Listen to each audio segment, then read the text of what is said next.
can you tell me how solar power would work in an agricultural sense? How are people in rural areas using it? In the agricultural sector, there's different processes involved, and these different processes have got different solar advantages. If I use one example, like a cold storage facility, the solar is pretty much in sync with their load profile. When the sun is at its hottest, this cold storage needs to work the hardest to keep the temperature constant, and that's when the solar panels also work the best. Compared to, for instance, the agricultural sector where they require irrigation. Now, most of the farmers do their irrigation at night time to prevent evaporation, so their solar will not be as effective as, for instance, in the cold storage area. Now, we've spoken all about how solar power works. What if I wanted to install solar panels? What's the kind of beginning and end? What are the steps I would need to take? Well, first of all, we would look at the available roof space. We would look at objects that might cause shading on the panels to avoid those areas. Look at the pitch of the roof, look at the orientation of the roof. In the southern hemisphere, we're looking at the north-facing roofs to install solar panels.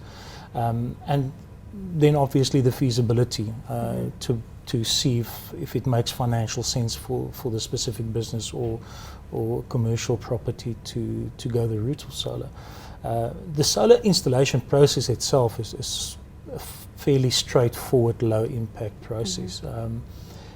The majority of the installation team's time is spent on the roof, outside of the way, or out of the way of the day-to-day operations of the business. And typically you'll have a mounting rail mounted on the roof and the panels attached to that, and then electrical cables feeding to the inverter, which feeds its converted power straight into the distribution board.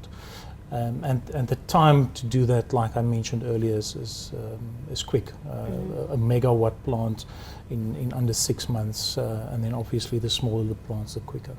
Now, what kind of maintenance is needed for these panels?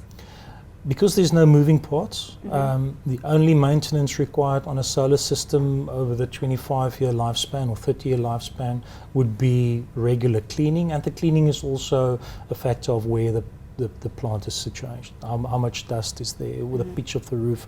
The higher the pitch, the better the self-cleaning effect of the panels would be with weather or rain cleaning the dust off. Other than that, there's really no maintenance as far as solar is concerned. Now, you did mention that after paying it off, which takes about 8 years, you essentially aren't paying for electricity for the rest of the lifespan. Can you ballpark how much a medium-sized business would save on electricity over that 25-year lifespan? It's a difficult question to answer because there's so many a different lot factors. of different tariff structures. If you look at, for instance, a large consumer would pay 60 cents a kilowatt hour. Compared to a smaller consumer in different areas of the country paying R1.20 a kilowatt hour, and that affects the total saving on the system at the end of the day. But it's safe to assume that between years 6 and 8 the system would have paid for itself through electricity savings, and then from there on you'll have the benefit of a free power generator sitting on your roof.